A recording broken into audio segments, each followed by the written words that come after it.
pues a diferentes países para ver, y un poco lo que les voy a comentar aquí es lo que he visto en el mundo, porque si yo les preguntara qué países les llegan a ustedes primero cuando se habla de calidad educativa en el mundo. Finlandia, ¿cuál otro? Japón, ¿cuál otro? Estados Unidos, algunos distintos. Bueno, quiero decirles que gran parte de mi trabajo consiste precisamente en hacer investigación.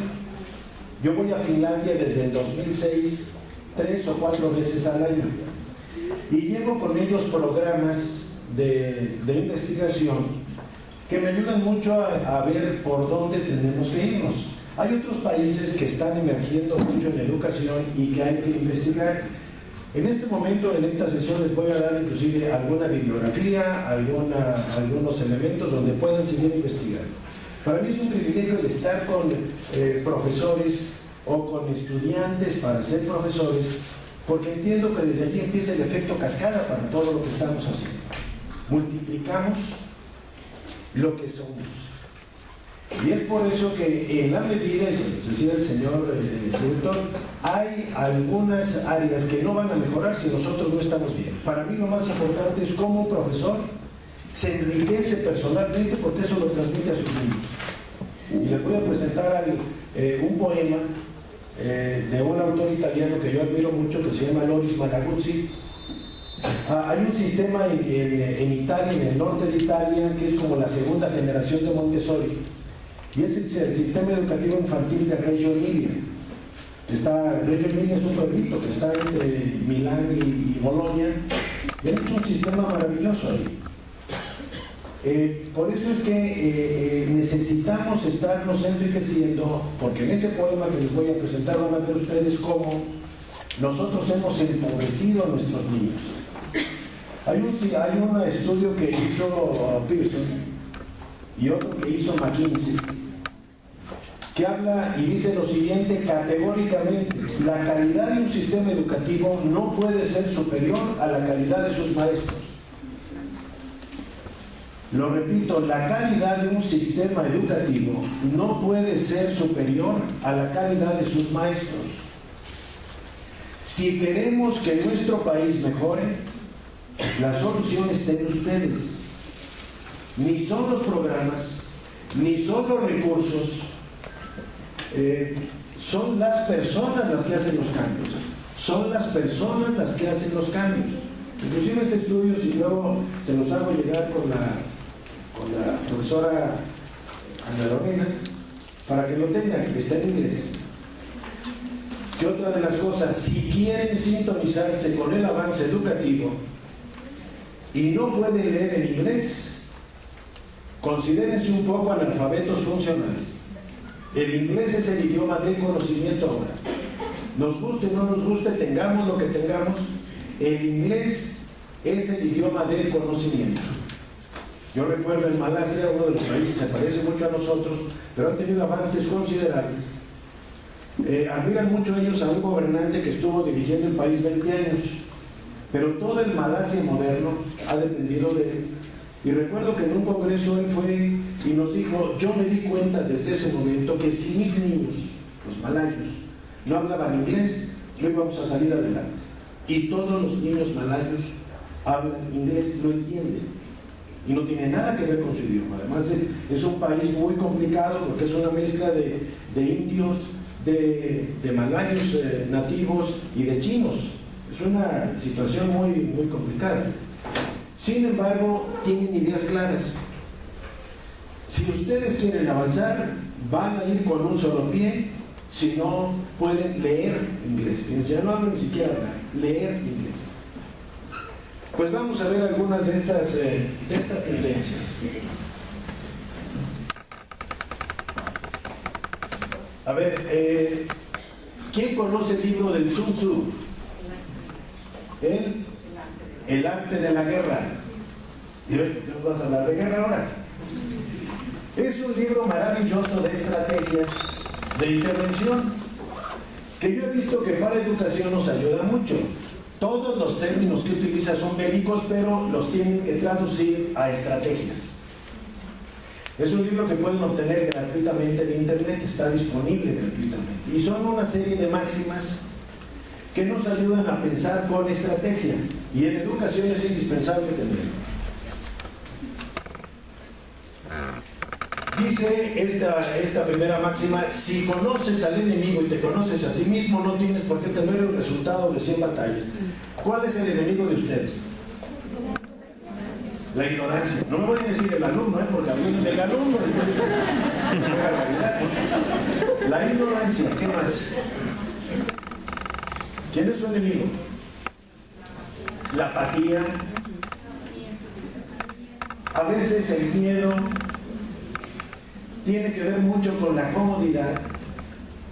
Veo muchos profesores que están en una situación de mucha comodidad y autocomplacencia. Les hace daño a sus alumnos. Sigue diciendo esta máxima: si no conoces al enemigo, pero te conoces a ti mismo, tienes las mismas posibilidades de ganar que de perder. Y aquí es importante. Para mí es una pena que se haya quitado mucho el estudio de la filosofía para los maestros.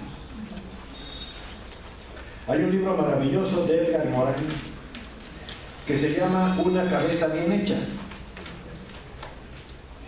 Está editado por la UNESCO, también está gratuito. Edgar Morin, se escribe Morin. Él es un sociólogo investigador de la UNESCO. Ese libro habla de una cabeza bien hecha y lo toma de un escrito anterior que dice: más vale una cabeza bien hecha que una cabeza bien llena.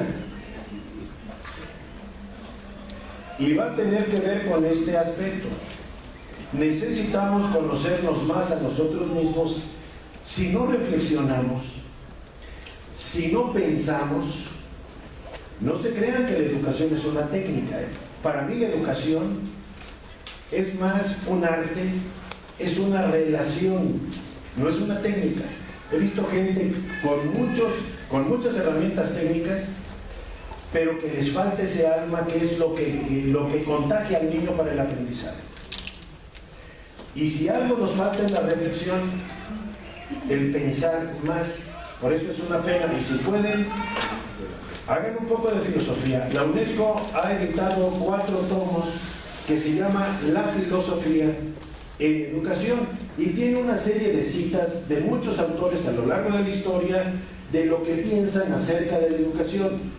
No es una novela, no es algo fácil, no es postre intelectual, es proteína intelectual. Todo así que pesado. Cuando ya nos enfrentamos a algo de proteína intelectual y los profesores no tienen dientes o estómago para digerir eso, me preocupa. Vamos a hacer todo superficial. Vamos a dañar a nuestros alumnos dejándolos meramente en información. Les hablaban de que estamos en la cultura del conocimiento, no de la información. La información es excesiva ahora, pero no hay conocimiento.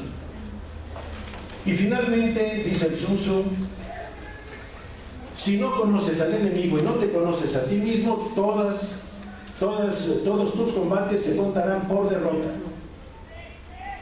Y no me importa si una persona tiene su título. El título no va a educar al niño, no se relaciona con el niño ni con el adolescente. Es la persona la que está ahí. Yo asesoro muchas escuelas desde España y todo Latinoamérica. Y yo siempre les digo a los directores: mira, si vas a contratar a alguien, lo primero que vas a ver es que sea una persona de calidad. Porque lo demás, las técnicas se les puede enseñar, pero donde no tenga calidad personal, yo no lo pongo a cargo de unos niños, porque todo lo que toca con su presencia lo va a contaminar. Y hay personas que están cargadas de miseria, están resolviendo sus problemas personales, pero yo no se los pongo a los niños, que resuelvan sus asuntos. La escuela no puede ser un centro de terapia para adultos que están buscando cómo resolver sus asuntos con los niños. Y aquí me recordé cuando estudiaba Freud, cuando estudiaba los mecanismos de defensa, hablaba de uno de sublimación. que en algunas ocasiones por resolver da mucho, aporta mucho bienestar, pero hay gente que va para absorber de los niños ese bienestar. Ese profesor no puede estar ahí, no puede estar ahí.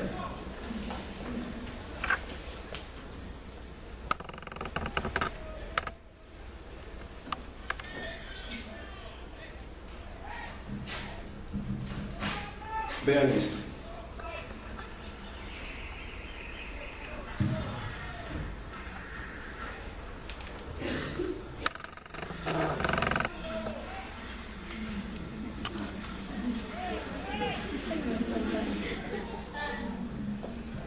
¿Cuál es el problema de la rana?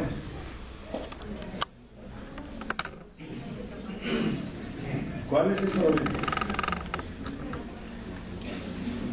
¿Se alcanzó a ver? Es que como me falta sonido aquí, a ver si me lo... Porque tiene así, pero se los vuelvo a poner. La luz, es la luz. Está ahí enfrente.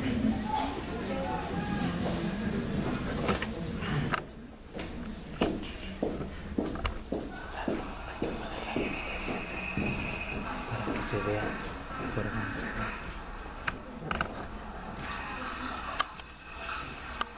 A lo mejor hay que quitar esta luz. Sí.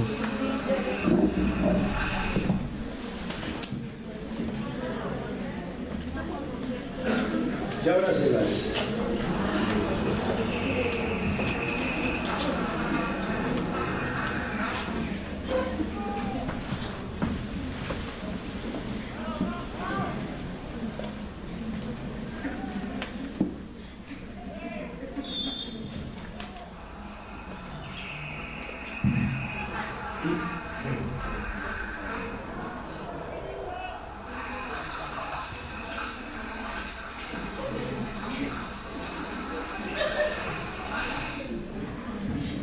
Repito, ¿cuál es el problema de la rana? Subestimó su presa. Subestimó a su presa. Confió demasiado. Creía saber. Le faltó una estrategia. Los niños y adolescentes que ustedes están atendiendo ahora no son iguales a los de hace 5 años. Ha habido cambios radicales en la sociedad y esto afecta notablemente qué es lo que tenemos que hacer. Quiero decirles que para mí innovación y educación son sinónimos. Mientras no estemos adelantándonos a las situaciones, a las circunstancias, a los cambios generacionales, estamos fallando al país. Antiguamente la educación iba por delante y tiraba de todo lo que lo jalaba. Actualmente la educación va en el vagón de cola del tren, porque las innovaciones educativas no solamente han hecho un cambio a nivel de comunicación, sino han transformado la forma de ver la vida. Y por eso, vean esta parte. ¿Cuál es el escenario en el que estamos?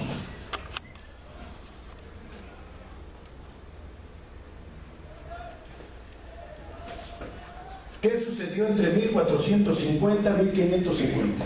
Algo dijeron anteriormente los maestros de música. ¿Qué sucedió?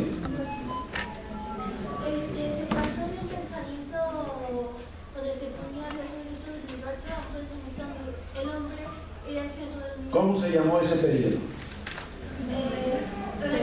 Renacimiento. Después de la Edad Media, en el Renacimiento hubo un cambio radical. ¿Qué más hubo en ese Renacimiento? Donde se puso al hombre en el centro. ¿Qué inventos hubo? ¿Cuál? La imprenta. La imprenta es uno muy importante. ¿Cuál otro dijeron? Dije, ya estamos en clase de historia aquí, pues sí. ¿Cuál otro invento? Empiezan las grandes universidades como tales. ¿Qué más? Descubrimiento de América. Y muchísimos otros inventos que cambiaron. Había muchos inventos científicos ahí. Pero para fines prácticos, en lo que se refiere a aprendizaje, que es nuestro punto es, La imprenta revolucionó el aprendizaje, porque antes, ¿quién leía? Sí, había gente que leía. Los monjes y los nobles, entre otras cosas porque no había libros. ¿Cómo se llaman los que escribían libros? ¿Otro nombre? ¿Han oído amanuense? Los amanuenses. Miren, por eso cuando les hago preguntas, yo lo que les insisto a los profesores es que en todos los casos tenemos que manejar mejor el lenguaje. El problema para mí de México, por lo que no avanzamos, es un problema de lenguaje. La calidad de la comprensión lectora es bajísima en México. El vocabulario, el diccionario mental que tienen inclusive nuestros profesores es bajísimo. Yo que veo a veces en varios países, me da mucha tristeza ver la diferencia a veces de calidad cognitiva que veo en diferentes países. Pero el nuestro es muy bajo. Hay muy poco vocabulario. Hay poca comprensión lectora, porque leemos poco y mal. Y la mayoría de lo que lee la gente son narración o descripción. Eso es postre intelectual. Yo no digo que sea malo leerlo, pero no te va a aportar mejores circuitos neurológicos. Si no ves algo conceptual, algo ideológico, no van a avanzar. Y de ahí viene el vocabulario. Aquí evidentemente fue el Renacimiento y se formó el paradigma basado en el libro. La imprenta favoreció la democratización de la lectura, porque antes eran libros escritos a mano, con lo cual pues no se podían difundir. Con la imprenta empezaron a surgir libros y la gente empezó a leer y se democratizó el aprendizaje o la lectura. Y más o menos el avance fue así, y pues era un aprendizaje gradual, porque antes de que tuviéramos un cambio relevante, pues no podíamos leer muchos libros porque eran caros, las bibliotecas tenían horarios, la asistencia a clases tenía también sus horarios. A ver, les hago una pregunta. ¿Cuándo fue la primera vez que ustedes entraron a internet? ¿En qué año? ¿Cuándo? ¿Qué año? No, pues en tercero de primario, si repitió mucho, ya serían muchos años. No sé. ¿Qué año? ¿2001? 1998, ¿quién da más? 2008, bueno. El otro cambio, por eso lo pongo aquí diferente, el otro cambio va a ser el nuevo renacimiento, y ninguno de nosotros pudo haber entrado a internet antes de 1995. Existía antes, pero no teníamos acceso. El cambio real en el aprendizaje no lo ha hecho la computadora, lo ha hecho internet, y es a partir de 1995. Más o menos. En este momento, el paradigma ya está basado en internet. Yo no quiero decir con esto que si no estamos en internet no aprendemos. Es que hubo un cambio en la mentalidad humana. Cambió el ser humano. Y entonces el aprendizaje fue así. Yo antes, para aprender, aprendía 5 días a la semana, pues son las 7 horas, que era lo que podía estar abierto en la escuela o ir a la biblioteca. Sábados y domingos, pues no tenía muchos accesos, además no teníamos el acceso a muchos libros. A partir de internet, ustedes pueden estarse informando los 7 días de la semana, las 24 horas del día. Porque está toda la información ahí, lo mejor y lo peor también. No tiene filtro. Y aquí es donde ha habido un cambio. Miren, yo no soy muy partidario de que a los niños pequeños les den un tablet o les pongan computadora. Es un error, ¿eh? Tenemos que hacerlo gradualmente, porque toda la tecnología está presentando un reto por este cambio neurológico que hace.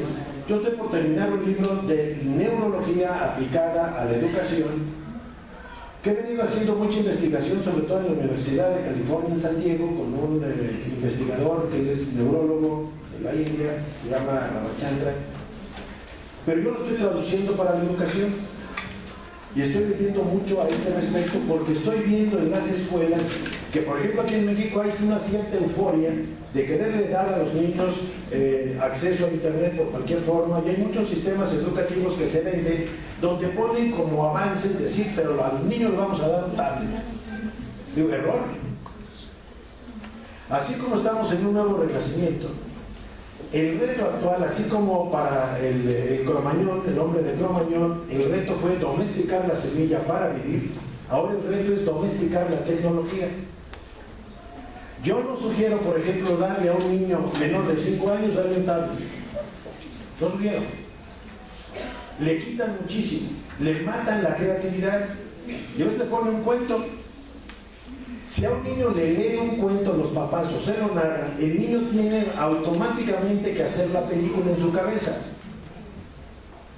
Pero si yo se lo pongo aquí, él ya no imagina nada, ya no tiene que imaginar, ya lo tiene aquí plasmado. Y ese niño está perdiendo mucho. Y esto lo estoy viendo porque cuando voy a la Universidad de San Diego, en California, en San Diego, ya ahora se puede ver qué pasa en el cerebro. Por ejemplo, le ponen terminales a un adolescente o niño y le dicen, a ver, lee. Si solamente lee y no entiende, se enciende una parte mínima de esta parte del cerebro, la parte visual, cuando no entiende. Y se puede ver ahí. Además, se enciende como con colores según la actividad intelectual. Cuando a este mismo niño le dicen, imagina esto y esto y esto, y se pone a imaginar, se encienden muchas partes del cerebro. Por eso, por ejemplo, yo he llegado a la conclusión de que todo lo que sea la evocación de una información literal desarrolla una mínima parte por aquí, una parte de este hemisferio, el izquierdo, muy poco, cuando es literal. Cuando el alumno tiene que razonar, tiene que pensar, pocas palabras, se encienden muchas más partes. Y esto me lleva a que si nosotros solamente le estamos transmitiendo información al alumno y le pido que me la repita, estoy empobreciendo el sistema neurológico de los niños. Y ahora ya se puede ver, no es algo que nos imaginemos o que sea una hipótesis, se ve.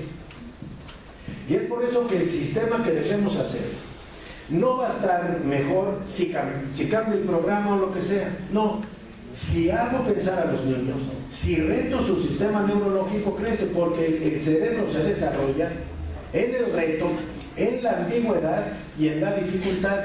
Es cuando tengo que pensar. Si todo está claro, no tengo que pensar nada. Por eso el sistema que tenemos que hacer con los niños es retarlos más, ponerles situaciones nuevas, aplicaciones, transferencias, extrapolaciones de lo que están haciendo. No le voy a pedir que me repita lo que está ahí. Inclusive yo soy muy partidario de ponerle a los alumnos exámenes a libro abierto, porque quiere decir, no me van a repetir la información que está ahí, sino ya la tienen ahí. Y pueden sacar lo que quieran. Yo ahora lo que más estoy trabajando es cómo vamos a aplicar esto en competencias, porque a veces las competencias nos perdemos. Hay 40 sistemas de competencias que digo, ¿y cuál sigue? Inclusive en Europa, aunque la Comunidad Europea fijó que había que seguir el sistema de competencias que se llama Eurídice, acabé viendo que en España cada comunidad autónoma, cada estado, hacía la que quería. Yo dije, vamos a quitar esto. Yo digo, ¿qué competencias tiene que lograr un niño cuando estudia español? Que estudian 12 años español. Y nos quedamos en gramática, dime el sujeto y el predicado, y defíneme esto y me lo copia el libro. Digo, no. ¿Qué es lo que yo quiero lograr en un niño que estudia español? ¿Qué quiere lograr en él? Que lea, que tenga comprensión lectora, una. Otra, que hable, que sepa hablar, que sepa escribir. ¿Qué quiere decir? Expresión oral, expresión escrita, comprensión lectora y tiene que haber estructuras también lingüísticas. El problema es el profesor que va a enseñar de esta manera el español, sabe cómo hablar, sabe cómo redactar, sabe de qué manera puede hacer una graduación de las lecturas, porque yo lo que he visto, las lecturas a los que sometemos los niños, y muchos países y muchos estados tienen programas de apoyo a la lectura o promoción de la lectura, como le quieran llamar, pero le siguen poniendo solamente lecturas narrativas y descriptivas. Estuve hace poco en Madrid y estábamos discutiendo esto. La Universidad, la Complutense, el doctorado de la Complutense, me invitó a que fuera porque tenemos una serie de pruebas que hemos elaborado y les resultó muy interesante y me llamaron de la Escuela de Educación para decir, oye, nos interesa hacer más investigación sobre lo que estás haciendo porque no tenemos dónde investigar ya. Y aquí vemos que hay un filón muy grande. De hecho, está llevando la Complutense una serie de programas. Hay una ciudad también de Guadalajara, en España, donde es una población con problemas. En España, los que dan más problemas no son los inmigrantes de fuera, son los gitanos, que son españoles nacidos ahí, pero hagan de cuenta que es otra raza. Y dan muchos problemas en la educación española. Pues ahí tienen muchos gitanos, y tienen romanos, y tienen marroquíes, con lo cual imagínense el lío. Y están aplicando estos sistemas donde básicamente lo que estamos logrando es que el niño a través de razonamiento empieza a tener mejores capacidades de aprendizaje. El aprendizaje memorístico no va a mejorar lo que estamos haciendo y tiene que ver con esto. Pero la otra cosa es, cuiden de exagerar la intervención temprana de la tecnología. Yo sugiero que hasta quinto, sexto empiecen los niños, aunque algo puede ser puntual, muy específico, pero antes de 5 años, nada. Mire, yo tengo una nieta de 2 años y medio que vive también en París. No ha visto todavía un tablet. Su padre es investigador del CNRS, que es el Centro de Investigación francés. Mi hija es ingeniera en electrónica y yo también soy muy de esto. Quedamos, no tiene que ver esta niña un tablet. Y todos tenemos, y tenemos computadoras. Apenas estamos con la niña y se apaga todo. Y no ve televisión. Antes de los 5 años, al niño hay que dejarlo con su mente, que se mueva, que cree, que imagine, que tenga psicomotricidad. Si al niño lo sienta, y fíjense aquí, nuestros sistemas educativos están anticipando mucho la lectura y el trabajo abstracto. Los sistemas que están mejor en educación, los niños empiezan primaria con 7 años, más tarde que nosotros, y empiezan la lectura y la escritura con 7 años, no antes. Yo no sé por qué nos entra una prisa de que el niño mientras más pronto mejor. He visto sistemas que desde los 2 años lean y otros que desde el vientre materno. Oye, déjate con sus brazos y su cerebro, no lo pongas a leer, que va a haber tiempo de sobra para hacerlo. Respeta la agenda de la naturaleza. Y todo lo que veo a nivel neurológico está apoyando la misma situación. Tenemos que respetar la agenda de la naturaleza y darle eso. Cuando entendemos estimulación temprana, es un error. No se trata de hacerlo antes de tiempo, es decir, darlo cuando le toca. Pero el niño necesita movimiento. Este sistema que les decía de Reggio Emilia es un sistema maravilloso. Al niño le ponen ahí, por ejemplo, un bloque le ponen unos bloques como de plastilina enormes. Se ponen los niños y dicen, bueno, a ver, ¿qué van a hacer con él? Y los dejan pensar, no van con un programa, los dejan pensar. Entonces, lo que he visto es que generalmente las niñas son las que dicen qué hacer, en todos los sistemas. Y a todas las edades. Les suena, ¿verdad? Algo que nos está pasando también. Entonces, el asunto está de que, por ejemplo, en esa ocasión que fui ido ahí con mucha frecuencia, dice, vamos a hacer un caballo. Entonces empiezan a hacer el caballo y dicen, oye, ¿y cuántas patas tiene el caballo? Oye, ¿cuál es así? O sea, y a partir de lo que ellos empiezan, la profesora les empieza a preguntar, oye, ¿y qué come el caballo? Ah, pues ¿sabes qué come el caballo? Y empiezan a ver los niños qué come el caballo. Oye, ¿y de qué manera ellos de qué nos sirven, pues esto, y empiezan a investigar a partir de ahí. No es el programa, pero sí tienen un programa. Porque, repito, lo que más desarrolla el pensamiento es el problema, la ambigüedad y la dificultad. Si todo está fácil o todo está hecho, yo no pienso. Esto es lo que tendremos que hacer en esta época, porque a partir del 95 hagan de cuenta que es otro mundo, así por eso le pongo aquí nuevo renacimiento, porque es otra cosa lo que estamos viviendo. Y aquí tenemos que pasar del conocimiento a la comprensión y luego a la sabiduría. Yo no pongo la información, porque la información la tenemos todos al alcance de la mano, está en cualquier teléfono. ¿Qué significa esto? Lo pregunto y lo tengo. ¿Dónde está esto? Lo tengo aquí. No es problema de información ahora, es problema de conocimiento. Por eso, cuando seguimos dando conocimiento, dando información, y en los exámenes pidiendo información, digo, ¿y cuál es el avance entonces? ¿Por qué no hablas internet mejor que nadie?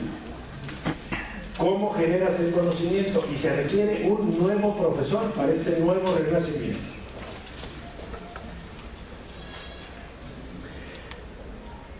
¿Alcanzan a leer esta frase hasta allá? Bueno, se las leo.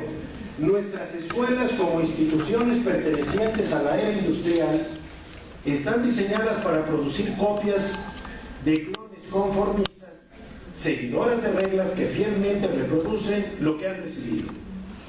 Sin embargo, estamos en un punto de inflexión histórico donde el equilibrio de la naturaleza de nuestro pasado está rompiéndose irremediablemente. El mundo ha cambiado y no nos pidió permiso. Por lo tanto, todo el sistema de aprendizaje de los profesores tiene que ser diferente.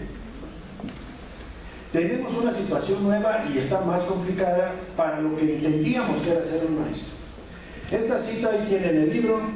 Esta persona es una de las asesoras de los cambios que han hecho en Nueva Zelanda. Nueva Zelanda ha cambiado muchísimo su sistema y han hecho evoluciones impresionantes. Nueva Zelanda. Vamos, si le ganamos en fútbol nos vamos a sentir mejor, sí, pero en educación no nos va a consolar. Y ojalá de paso, veo que están organizando viajes para el fútbol, ojalá vayan a ver escuelas. ¿Qué están haciendo ahí? ¿Qué están haciendo? Es uno de los países, a ver, ellos le hicieron un cambio de un sistema educativo muy complejo, lo resumieron muy concretamente. Los que mejor he visto que están utilizando las nuevas tecnologías es Nueva Zelanda. Entonces, para que lo tengan ahí, como decía, ¿dónde están los líderes? Los que mejor están aplicando nuevas tecnologías en educación, Nueva Zelanda.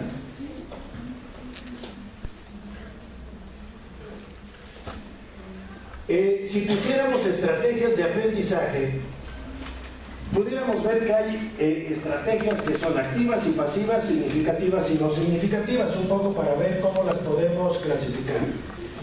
Entre pasivas y no significativas es método memorístico, el que abunda en nuestro país.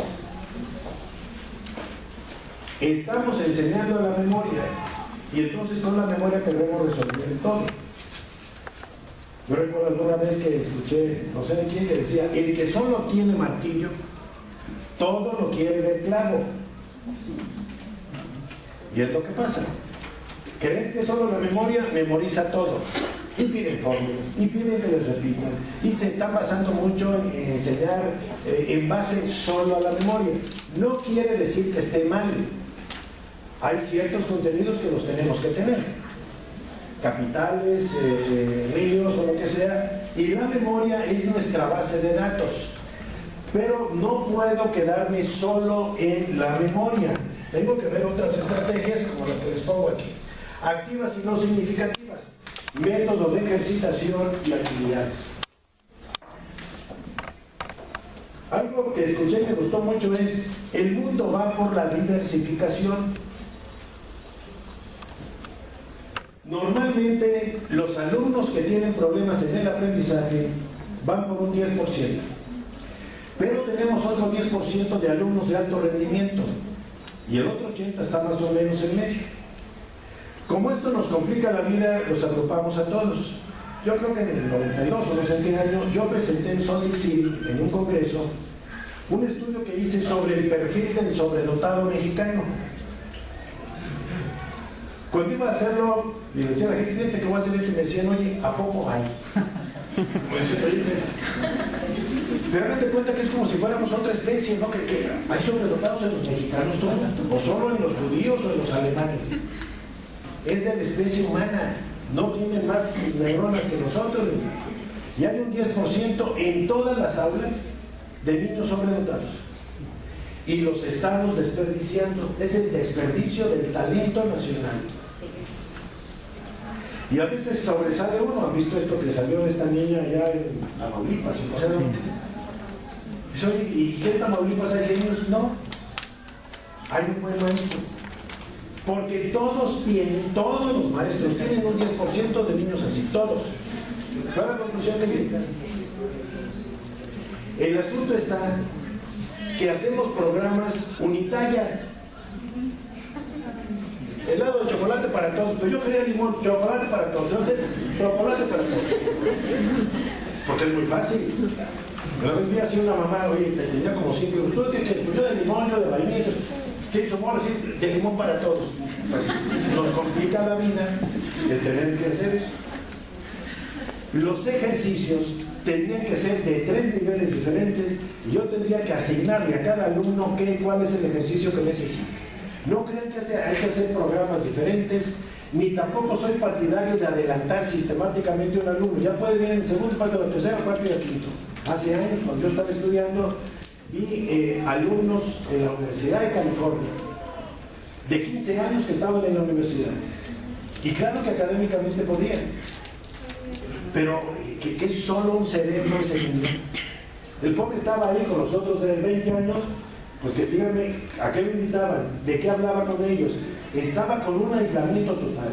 Y empezamos a ver desde aquella época que cuando se hacían estos avances, estos niños sobredotados tenían tendencias suicidas, porque socialmente seguían siendo niños y los ponen allá, otros caen en drogas o lo que sea, porque dice, esto no es vida. No tenemos un cerebro sentado ahí, tengo un niño, tengo un adolescente. Lo tengo que considerar. Los ejercicios tienen que hacerse de manera dirigida y los que necesiten. A veces los libros, las escuelas privadas compran libros y los libros ponen 45 ejercicios y los tienen que terminar porque si no los papás, oye, que hizo solamente 5. Oye, si, la pregunta no es cuántos hizo, si el conocimiento del aprendizaje no se mide por kilos de papel que haya llenado. Si con 5 aprendió, y yo lo puedo garantizar, es suficiente. No lo gastes al niño haciendo otros 40 que no necesita. El siguiente es método expositivo receptivo, la clase magistral. Y el otro es el método investigador o por descubrimiento. En realidad el premio ese que escucharon que nos dieron en España era porque yo quité los libros de texto, porque no quería que el alumno se basara en una sola fuente de información. Se le ponía un plan de trabajo y el niño tenía que estarlo investigando. Había biblioteca de aula. Y es lo que ahora estamos trabajando aquí en este colegio de aquí de Celaya, el Nuevo Continente, donde estamos aplicando esto. Y le cuesta mucho trabajo a los profesores aceptar esto, porque nos cuesta trabajo quitarnos el protagonismo y decir, a ver, aprenda que yo soy el mediador, e inclusive a veces soy el cuestionador de lo que están haciendo para que ellos sigan investigando o sigan aprendiendo. Vean esto, o escuchen esto. ¿Ya se escucha? Sí, ya se me gusta.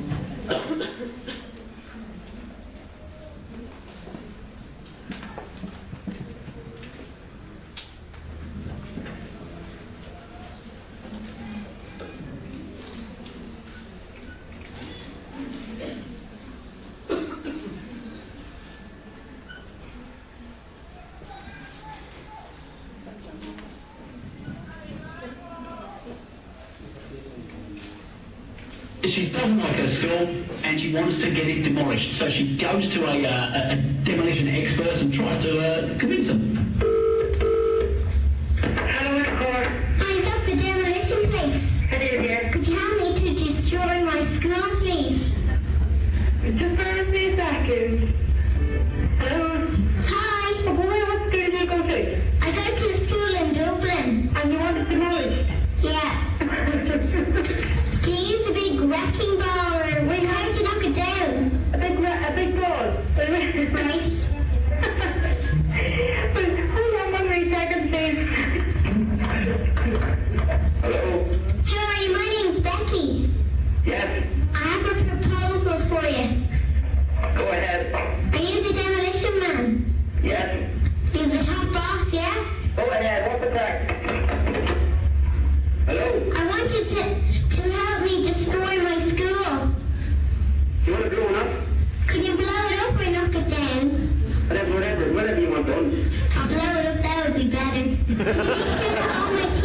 Yeah. When the school falls down, will it make it crash or what?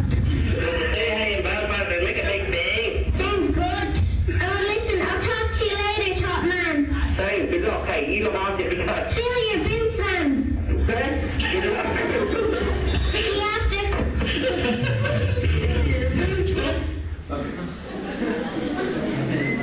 Si no fuera por que resulta gracioso, en el fondo nos está reflejando el drama que viven nuestros niños. El problema no es el programa, el problema es de los maestros. Que nos está faltando sincronizarnos con los niños del nuevo renacimiento. Y es por eso que pues me alegro mucho que desde el Estado, por ejemplo, haya este tipo de invitaciones o este enfoque, porque va en esta línea. Les quiero presentar aquí otra de las experiencias para mí muy interesantes, es la de Singapur. Singapur es una ciudad-estado, es un puerto. Sin embargo, es de los lugares que son el más limpio que he visto en mi vida. Donde desde que uno va a llegar ahí a la aduana, le dicen, está prohibido que usted introduzca chicles y pornografía. ¿Y qué relación tendrán? ¿No? Ya después, lógicamente es que, dicen ellos, cuesta mucho dinero quitar el chicle de las calles si quieren una ciudad limpia. Y la pornografía simplemente no la acepta, punto, por ley. No puedes entrar, y es ilegal y te castigan. Si alguien entrara con pornografía, que no sé ahora cómo le hagan con internet, para que no creo que alguien entre con revistitas o no sé qué. Pero además ellos hicieron un cambio en su sistema educativo y le pusieron así: teach less, learn more. Aprende más. No es una contradicción, ¿eh? Quieren hacer el énfasis. Menos Aquí maestro, más resumen, aprendizaje. y luego le pusieron el regreso a los fundamentos, el regreso a los orígenes. Y dice, recuerda por qué enseñamos. Más centrado en el alumno. ¿Qué necesita el alumno? No pueden ustedes estar regresando o preparando para los años 50. Es otro niño ya, es otro adolescente. Y créanme que esto ya no va a tener nada que ver con los recursos económicos. Ya está fuera de ese parámetro. Y menos prisa por terminar el programa. Yo a veces voy a muchas escuelas y los profesores a veces lo dicen como un alarde, es que terminé el programa. Bien, ¿aprendieron los niños? No sé, pero yo acabé el programa. Y los niños acabaron el programa realmente. No quiere decir que no se siga un programa, todo el mundo tiene programas. El asunto está cuál es el foco de atención y cuál es el campo de atención. El foco es el niño. Yo tengo que ver cómo aprendo. Y si yo veo que un alumno tiene problemas para aprender, lo tengo que resolver. Quiero decirles, los países que están mejor en educación no permiten que un alumno pase a cuarto de primaria con problemas de aprendizaje. Y me dirán, ¿y no tienen déficit de atención y hiperactividad? Por supuesto, pero los trabajan cuando el problema es pequeño. Yo lo he visto, bueno, Gaby ha ido a Finlandia, de hecho ahora voy a llevar otro grupo de directores de España a Finlandia una semana para entrar a las clases. Yo les decía, no van a ver que después de cuarto de primaria un profesor tenga que llamar la atención a los alumnos. Uno. Están todos trabajando. Aquí nos desgañitamos, cortamos la clase, la fraccionamos, callando, pasando listas, regañando, expulsando, ahorcando. ¿Y a qué hora sigues un flujo de información? Pero es que todos esos problemas los paran antes de tercero de primaria. Antes. Ahí tendríamos que dedicar mucho, y esta propuesta de decir los servicios sociales, aquellos psicólogos que tienen más conocimiento de psicología o de pedagogía tendrían que decir, a ver, ¿cuál es el problema de este? Los problemas antes de tercero son pequeños comparados a los que van a ser después. Si empiezan con fracaso escolar después de cuarto, como decía, no los salvamos, los perdemos. Y además empiezan a tener un odio contra la escuela porque cada día les está recordando su fracaso. Es dolorosísimo. Y por eso agreden al profesor o en los baños reflejan su ira. Sí, aquí todos los días vengo a sentirme fracasado. Y se quieren ir donde hay éxito, aunque sea con drogas o grupos delictivos o lo que sea. Ahí tienen éxito, aquí no. El fracaso escolar es un problema social y sale carísimo para un país atender estos casos, porque hay que hacer más cárceles, en lugar de dedicarle más dinero y esfuerzo y trabajo a esto.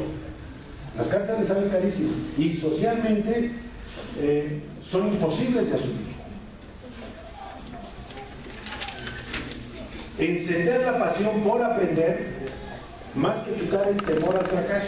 No sé por qué al profesor en secundaria van a ver en los exámenes y viene dificilísimo y ahí ustedes y el pobre alumno así. El miedo cancela la posibilidad de pensar. Nosotros producimos hormonas de tensión que lo primero que hacen es bloquear el neocórtex donde pensamos. Yo ya no puedo pensar porque primero tengo que sobrevivir. Yo no sé por qué ponemos tanto miedo. Quiero decirles que los exámenes en los países que están mejor son pocos exámenes. En un grupo cuando los llevé estaban alumnos de bachillerato, de prepa, estaban haciendo exámenes y estaban solos. Nadie cuidaba. Y claro, los ojos así de todos. Pero ellos se sorprendían de que nosotros nos sorprendiéramos. Siendo, pues sí, los dejan solos y ellos se sorprendían que en algún país hay que cuidar a los alumnos. Pero esto mismo lo veo en los países que están mejor en educación, porque las evaluaciones son muy diferentes y no es el juicio final y el desquite, la revancha del profesor. Viene la revancha de los nerds contra los alumnos. Ahora sí te vas a enterar. Porque me hiciste pasar malos ratos, vas a ver. Y a veces el examen casi es la herramienta de justicia que quiere hacer el profesor con ellos. Y dicen, no, quita temor al fracaso, no es eso. Si el alumno está con la pasión para aprender, ya estoy. Más énfasis en la comprensión y menos aportar solo información. Es más, olvídense, la información la van a tener con ustedes al alcance de su mano, en cualquier implemento ahí que tengan. Más el examen de la vida y menos la vida llena de exámenes. Lógicamente tiene que haber evaluaciones. El alumno tiene y el profesor también para ver qué hace, pero no necesariamente con calificaciones, que también tiene que haberlas, insisto, pero pasan de un lugar protagónico, así que encandila, a otro. Sigue en Singapur diciendo más el niño integral y menos el tema. Yo veo que a veces quieren poner programas de valores aparte. Si no, enséñale a mí que un niño se burla de otro que contestó mal. Paro la clase y me dedico a entender ese valor de respeto y de todo lo que quiera. Porque me interesa el niño, no el tema.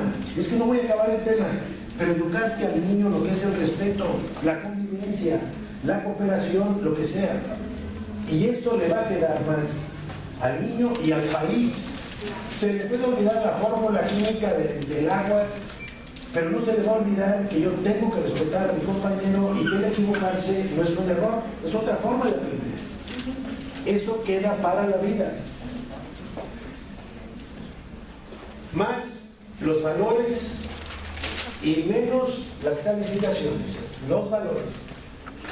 Más el proceso, menos el contenido.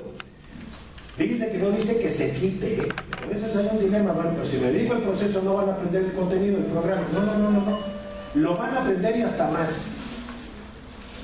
Más la búsqueda de cuestionamiento y menos la respuesta del texto. O sea, yo no podría aceptar una definición de un niño cuando es igual a la del libro. No le acepto un ejemplo de libro porque no me sirve.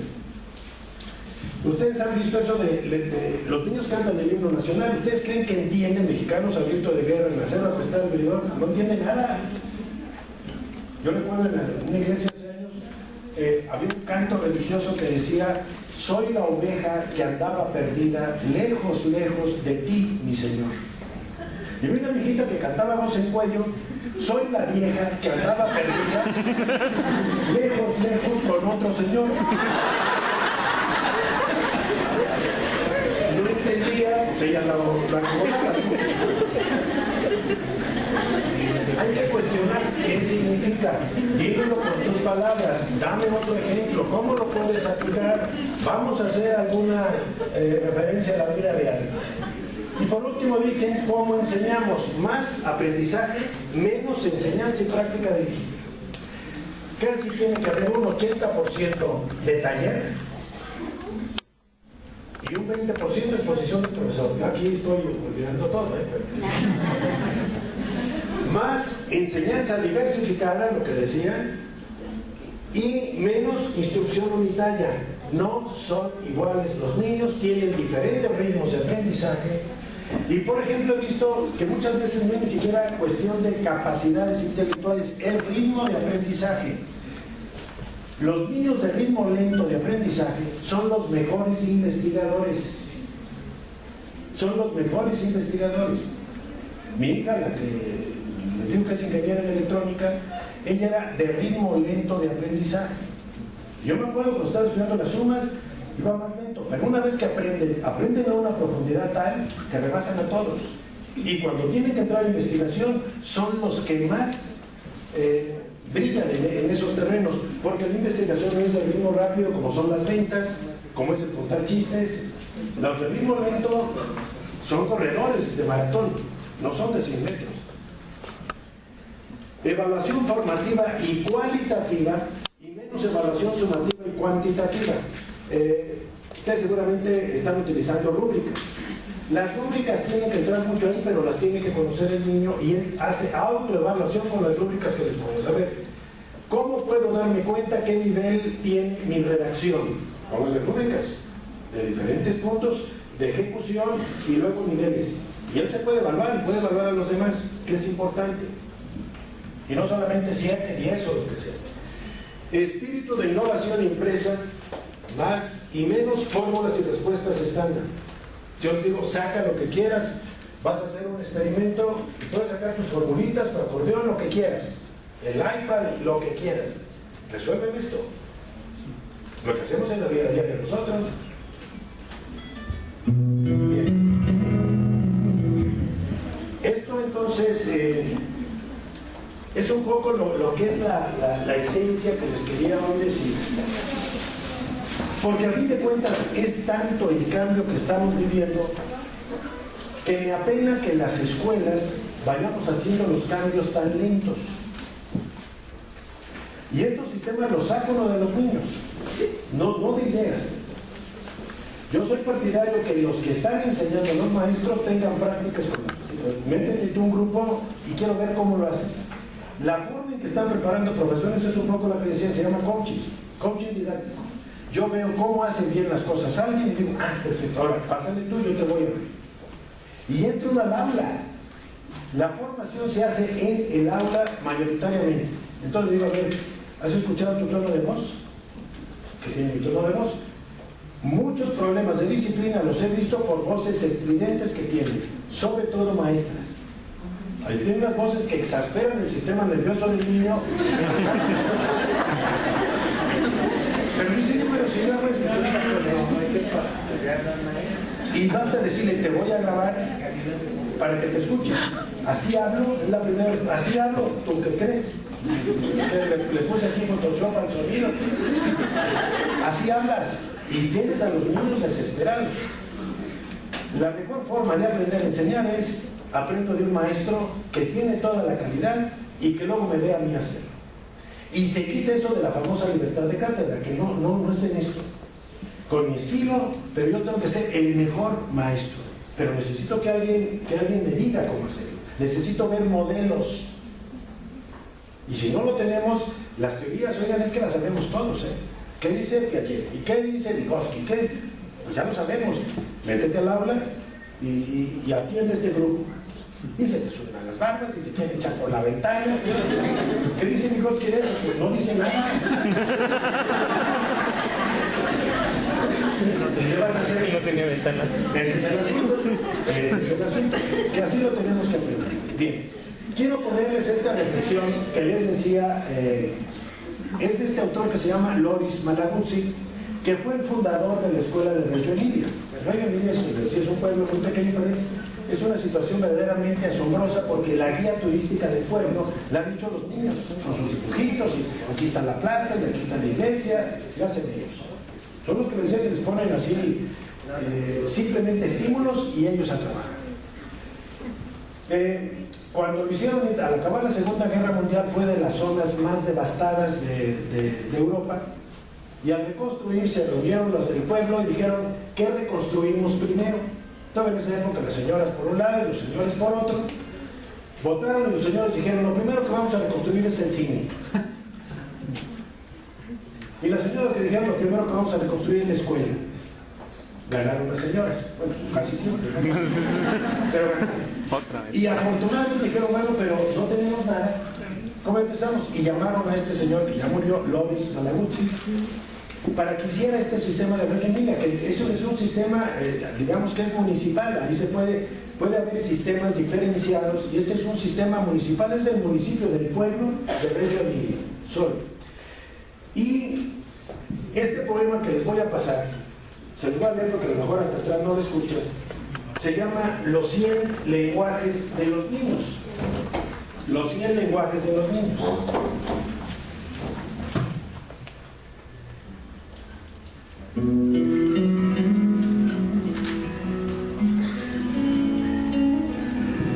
El niño está hecho de 100. El niño tiene 100 lenguas, 100 manos, 100 pensamientos, 100 formas de pensar, de jugar y de hablar. 100. Siempre 100 formas de escuchar, de asombrarse y de amar. 100 alegrías para cantar y de entender. 100 mundos que descubrir e inventar. 100 mundos para soñar.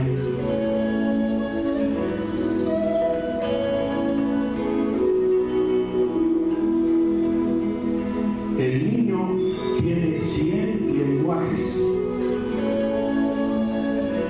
pero le hemos robado 99.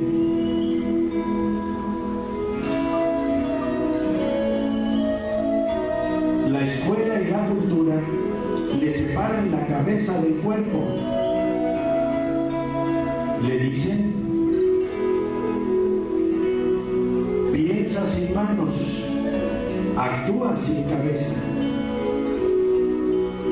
escucha y no hables, entiende sin gozo,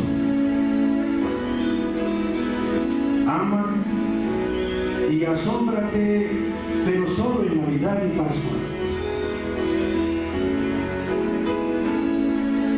Le dicen, descubre el mundo que ya está descubierto. Y de 100 mundos le hemos robado 99.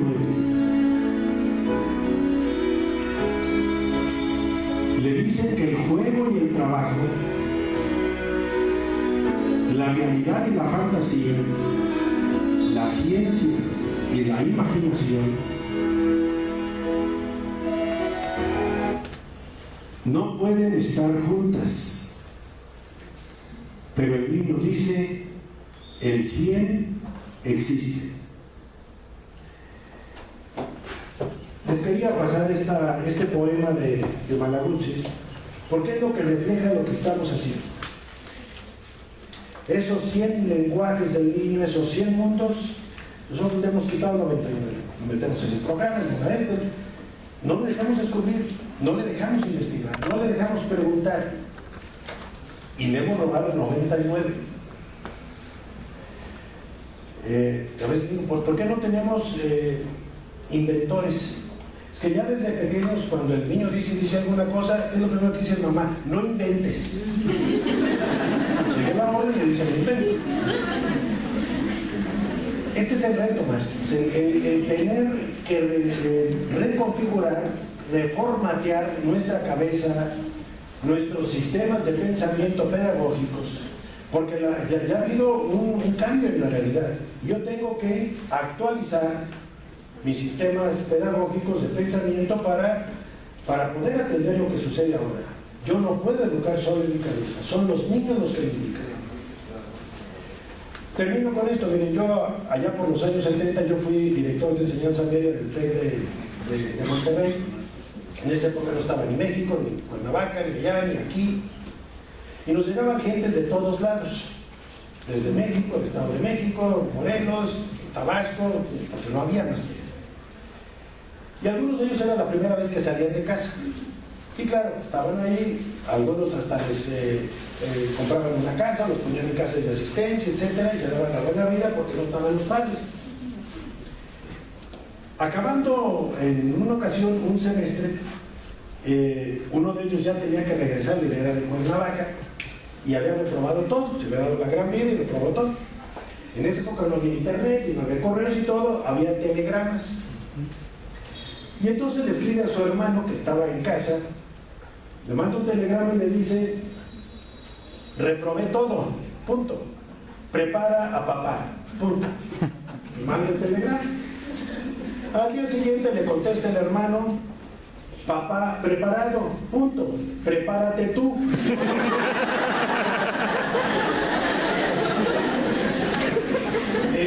A fin de cuentas, los niños que ustedes van a atender o están atendiendo, los adolescentes, le están mandando un telegrama: el mundo ya está preparado, ya está como está.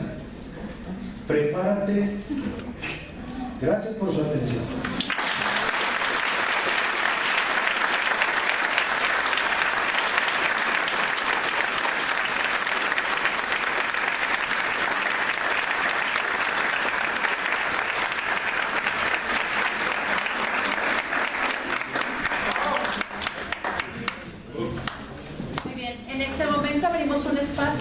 Intervenciones. Si alguien gusta hacer una pregunta, serían solo dos, por favor. Hola, buenos días. ¿Cómo educar? Buenos días a todos. ¿Cómo educar a nivel superior? ¿A quiénes? ¿Qué son? A los universitarios. ¿Pero maestros o alumnos de cualquier carrera universitaria? Pedagogos. Bueno, o en general puede ser también. Miren, si esto que he hablado es para niños y adolescentes, para profesores o para los que se están preparando para ser profesionales, yo no creo que haya forma mejor que el coaching. Aprendemos en la práctica, aprendemos haciendo. También a nivel neurológico se activa muy poco cuando solamente alguien escucha, porque a veces no se activa nada porque la gente ya se durmió. Si ven, se activan algunas partes, pero de acá, a la hora que están haciendo, se activan muchas partes del cerebro. Y es la manera de hacerlo. Muchas veces en las universidades estamos haciendo teoría, pero eso lo podemos leer todos. A mí si me dicen de este libro, de este otro libro, yo lo puedo leer. Y puedo entablar una relación con esos autores.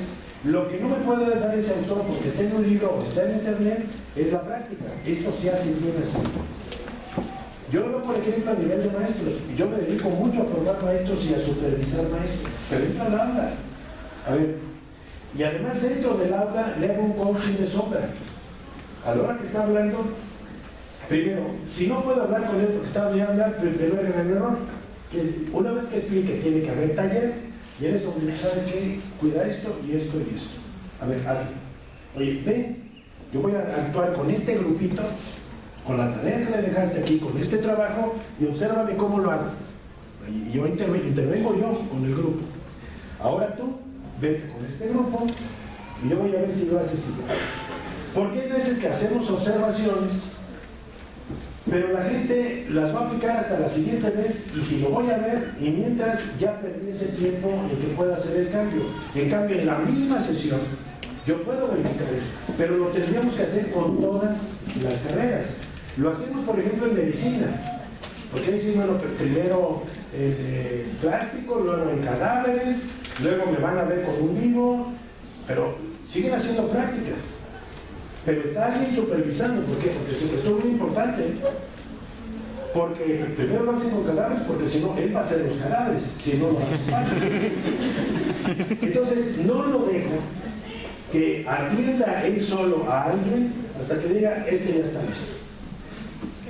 ¿Por qué no hacemos eso en educación donde le estamos metiendo la mano al alma del niño? Ahí lo dejamos con teorías. Oye, no, es que este es el futuro del país. Si le damos la importancia que tiene, es que yo entro con ellos a decir, a ver, por eso es tan importante lo que dice. Que esas horas de trabajo social tengan que estar, pero no para lo que dicen, que dice acá copias, me estorba, me está quitando tiempo. No, no, no. Tiene que hacerse intencionadamente para formar al profesor, porque eso es lo más importante. Los países que están mejor en educación tienen más de una tercera parte del tiempo en coaching. Lo demás es lo que quieran, pero es coaching. No, y es de esta manera. Y lo hacen de sombra.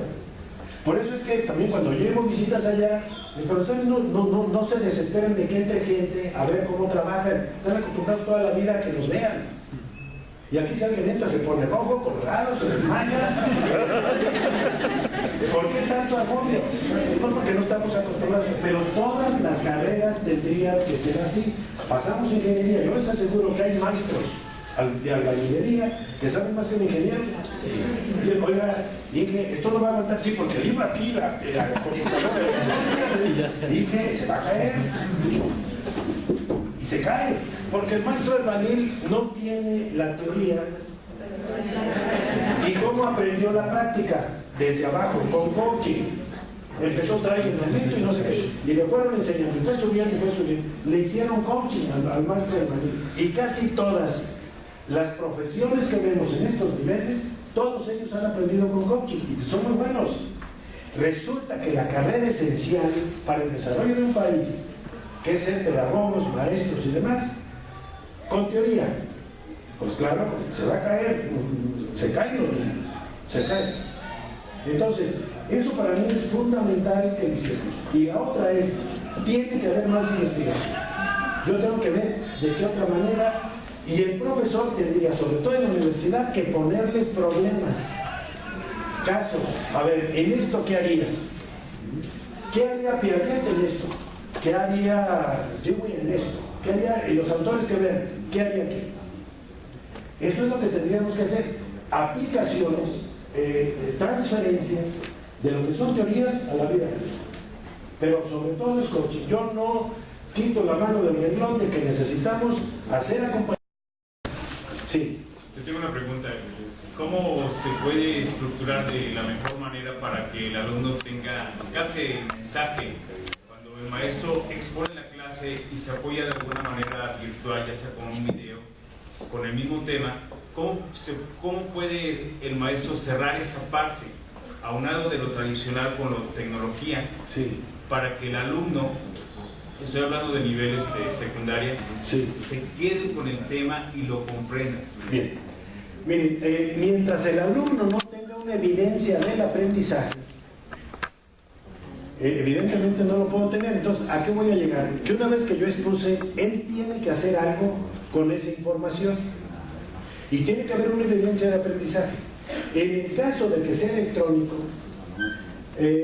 por ejemplo, y esto es lo que han hecho muy bien los neozelandeses, ellos les piden que hagan un portfolio de evidencias donde están los apuntes que yo hago, el alumno, o sea, de lo que tú explicaste y dijiste eso, el alumno saca sus apuntes. Y esa es una evidencia, porque yo puedo ver con los apuntes que hizo qué es lo que está copiando, y eso se considera evaluable. Luego, vienen las presentaciones que tú hiciste, pero transformadas. ¿Qué aprendiste de lo que yo puse aquí? Empiezan a aparecer las famosas tareas. Que el aprendizaje no se realiza en la casa, En el caso de secundaria, les voy a explicar la suma. ¿La entendieron? Sí. Sobre todo si ya es el tiempo de irse a recreo, todo el mundo ha entendido, Todos han entendido. Digo, no. ¿Ya entendieron? Aquí me hacen ejercicio, enfrente de mí. Y entonces les pongo una serie de retos que me tienen que resolver, de lo que yo expliqué. Eso es evidencia de aprendizaje, y eso no lo califico yo, lo califican ellos. Porque una vez que terminan, lo tienen que hacer individual primero, después el grupo. Una vez que se califican, entre ellos se explican, no, mira, es que era así, es que era así, ¿por qué? Pero yo le voy a poner, explícame por qué te equivocaste, ponlo ahí. O por qué aceptaste. Me lo tienen que explicar, porque eso es lo que forma el razonamiento. Y eso es una evidencia y la van guardando. Cuando yo califico, el examen es el menos importante, el examen que tenga ese día, porque ese día se puso nervioso. Se enfermó del estómago la noche anterior y estuvo fatal. Evalúo realmente lo que está sucediendo, o está empanicado y se asusta y se bloquea. Pues eso no me refleja lo que sabe. No me digan que un profesor no sabe, no conoce lo que los alumnos dominan una materia. Lo sabemos antes del examen. Ya poner la nota es para tener una evidencia y que no me digan por qué le puse esto o aquello, pero es absurdo. O sea, todos sabemos qué calificación tiene un alumno antes del examen. Sí. Y por eso nos extrañamos cuando uno saca una buena nota y decir, ¿y cómo lo hizo este? ¿De dónde sabías? Porque sabemos cómo van. De hecho, la evaluación continua por eso tiene tanto sentido, porque voy evaluando el proceso del aprendizaje, no el resultado. Pero igual le dejo un trabajo y lo hacen en casa. Yo que sé cuánto le ayudaron los padres. Y luego me traen un trabajo maravilloso, pero yo veo el resultado, pero el proceso no lo vi. Porque el proceso lo hizo en casa, fuera de mi alcance. Y yo no alcanzo a medir la intervención que tuvieron. Porque supuestamente con eso yo verifico si han entendido un concepto. Si lo hacen enfrente de mí, ahí yo mismo lo evidencio. Pero si vienen allá, el niño me puede traer bien hecha alguna tarea y no saberla. Porque hay mano negra. Los padres no, mira, hay que irnos al cine, rapidito, tedito, papá. No se hace así. Y me trae esto resuelto. Entonces yo digo, si me baso en ese dato, digo, ¿ya entendió? No lo sé, porque no sé la intervención que hay ahí. Entonces, eso lo tengo que hacer ahí y se llaman evidencias de aprendizaje. Y tú puedes poner las que seas, que hay un experimento, evidencia de aprendizaje, y se pone ahí. Pero desde los apuntes, las pruebas que hacen ahí de talleres, los experimentos que hagan, todo eso forma parte del portafolio de evidencias de aprendizaje. Entonces, eso nos ayuda. Nunca va a servir la pregunta abierta. ¿Entendieron? ¿Alguna pregunta? ¿Quedó claro? Nunca hay. Y el que la tiene dice, no, si pido la palabra y ya es hora del recreo, se oye, calla, baja la mano. Lo que sucede siempre. O me da vergüenza preguntar porque voy a pasar por el tonto del grupo que dice, está ya otra vez preguntando que no entienden. Que inclusive las preguntas que hacen son evaluables. Si la pregunta que me hacen me regresa en el tema, quiere decir que está atrás. Hay una que quiera aclararlo de ahora. Pero hay preguntas que lanzan el tema adelante. Esa pregunta es muy importante. Porque es decir, ya entendió también el tema actual que ya va para adelante. Y esa pregunta es evaluable como también la otra. Porque a veces hay muchos sistemas que dicen participación en clase. Y le suben 1 punto, 2 puntos, o lo que sea, esta pregunta, oiga, ¿y hoy qué día es, profe? Sí, pero si no se trata de eso. Porque lo dejamos tan abierto que el alumno dice, aquí se trata de preguntar por primero. No, yo les digo, a ver, esta pregunta para atrás, esta es actual y otra es de futuro. Esta vale mucho, las otras hasta te quito puntos. Preguntar.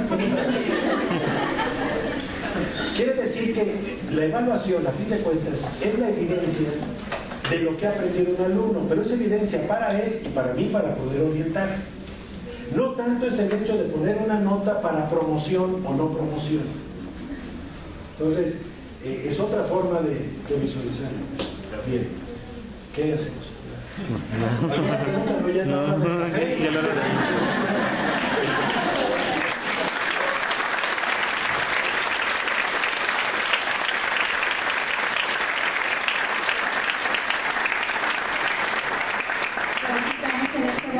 La presencia de la licenciada Ana Lorena Peña Valenzuela, quien hará entrega de un merecido reconocimiento.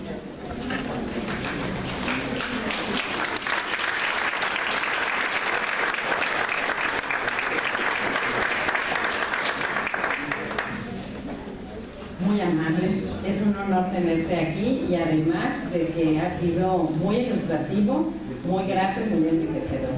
Voy a dar lectura al documento que dice: constancia que otorga la Universidad del Centro del Bajío a Isauro Blanco Pedraza por su valiosa conferencia Las tendencias de la educación en el siglo XXI, Feria Sociocultural UNICEBA, realizada el sábado 26 de mayo del año 2013 en Celaya, Guanajuato.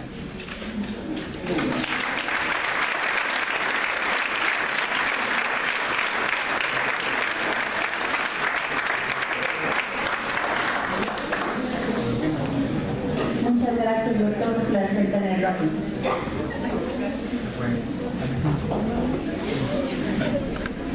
¿Alguien quiere cantar o algo? Le agradecemos nuevamente con un fuerte aplauso, por favor.